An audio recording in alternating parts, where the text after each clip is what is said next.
কবিতা শেখাতে গিয়ে ছাত্রছাত্রীদের মধ্যে একটা বিষয় তাদের খুব বিড়ম্বনায় ফেলছে। সেটা হলো কবিতা মুখস্থ রাখা। হ্যাঁ, আজকে শেখাবো কিভাবে কবিতা মুখস্থ রাখতে হয়। জানতাম যে কবিতা এত মুখস্থ করতে হবে, তাহলে হয়তো আবৃত্তি শিখতে আসতাম। যে কবিতাটি আমি মুখস্থ করতে চাই সেই কবিতাটি আমাকে লিখে ফেলতে হবে। এই যে মাধ্যম দিয়ে তুমি কবিতাটা মুখস্থ করার চেষ্টা করছো, সেই মাধ্যম দিয়েই সবসময় করতে হবে। অর্থাৎ সেই কবিতা শেখাতে গিয়ে ছাত্রছাত্রীদের মধ্যে একটা বিষয় তাদের খুব বিড়ম্বনায় ফেলছে। সেটা হলো কবিতা মুখস্থ রাখা। হ্যাঁ, আজকে শেখাবো কিভাবে কবিতা মুখস্থ রাখতে হয়। কবিতা মুখস্থ রাখার কয়েকটা টিপস রয়েছে, সেগুলো এক এক করে বলে দেব, তবে খুব সংক্ষেপে, যাতে বেশি ভাবতে না হয়। একটা হচ্ছে, আমি দেখে থাকি যে বড় স্টুডেন্টদের মধ্যেই এই কবিতা মুখস্থ না করতে পারার একটা সমস্যা থেকে যায়। অনেকেই আমার স্টুডেন্টরা আছেন, সেদিনকে একজন স্টুডেন্ট বলছিলেন যে ম্যাম, যদি জানতাম যে কবিতা এত মুখস্থ করতে হবে তাহলে হয়তো আবৃত্তি শিখতে আসতাম না। সত্যি তো, তাহলে তো তাকে বড় বিড়ম্বনায় ফেলছে। তখনই আমি ভাবলাম যে এমন একটা ভিডিও বানাবো যাতে এই বিষয়টা তাদের বিড়ম্বনায় না ফেলে। কিন্তু কবিতা শুধুমাত্র দেখে বললাম সেটা তো আর আবৃত্তি হয় না, সেটা পাঠ হয়। তাহলে কি করতে হবে?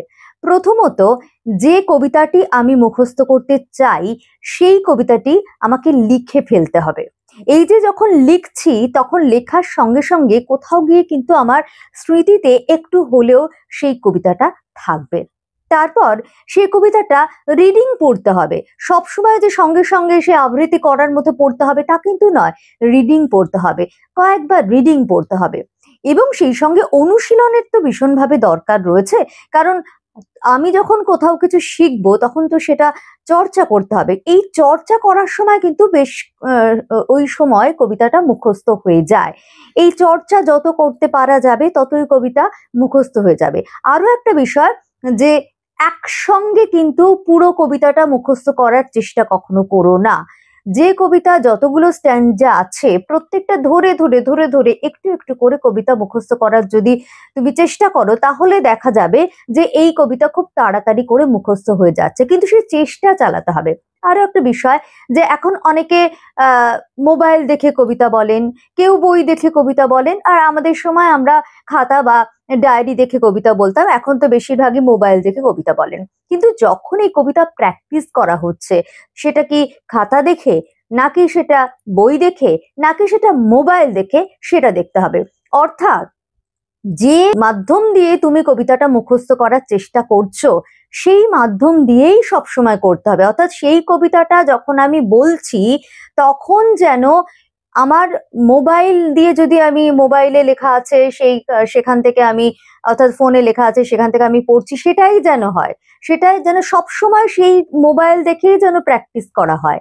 বা আমার খাতায় যদি লেখা থাকে তাহলে খাতা দেখেই যেন সবসময় প্র্যাকটিস করা হয়। বা বইয়ের থেকে যদি আমি কবিতাটা পড়ে প্র্যাকটিস করছি, যেন বই দেখেই হয়। ওই একবার খাতা, একবার মোবাইল, একবার বই, তাহলে কিন্তু স্মৃতি সেটা ধরে রাখতে পারে না, তার সমস্যা হয়। কারণ আমি যখন কবিতাটা মুখস্থ করার পর যখন বলছি তখন কিন্তু সেই বইয়ের সেই লাইনগুলো কোথাও গিয়ে আমার স্মৃতিতে রয়েছে, এবং আমি যেন কোথাও সেই লাইনগুলো দেখতে পাচ্ছি, অবচেতন মনে কোথাও গিয়ে সেই লাইনগুলো দেখতে পাচ্ছি বলার সময়। এবং শুধু তাই নয়, খাতায় হলেও, মোবাইল হলেও বা বইয়ে হলেও সেই লাইনগুলো কোথাও গিয়ে ভিজুয়ালাইজড হয়। এইটা যদি আমরা বারবার একবার এটা, একবার ওটা, একবার সেটা দেখে বলি, তাহলে না আমাদের এই চিন্তাটা বা এই যে ভিজুয়ালাইজেশনটা, এটা আসে না। তখন আমাদের এটা একটা বাধা সৃষ্টি করে এবং মুখস্থ বলতে গিয়ে আমাদের আটকায়। আর একটা ছোট্ট টিপস বলে দিই, সেটা হচ্ছে যে এই মুখস্থ কবিতা বলতে গিয়ে ভয় পাওয়ার কোনো কারণ নেই। যদি কোনো জায়গায় আটকায় তাহলে ওখানে ফাম্বল করো না, সেখানে থেমে যেও না, বলতে থেকো।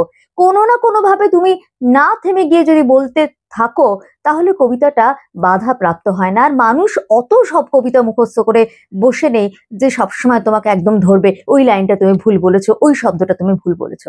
তাই ভয় না পেয়ে এগিয়ে যেতে হবে।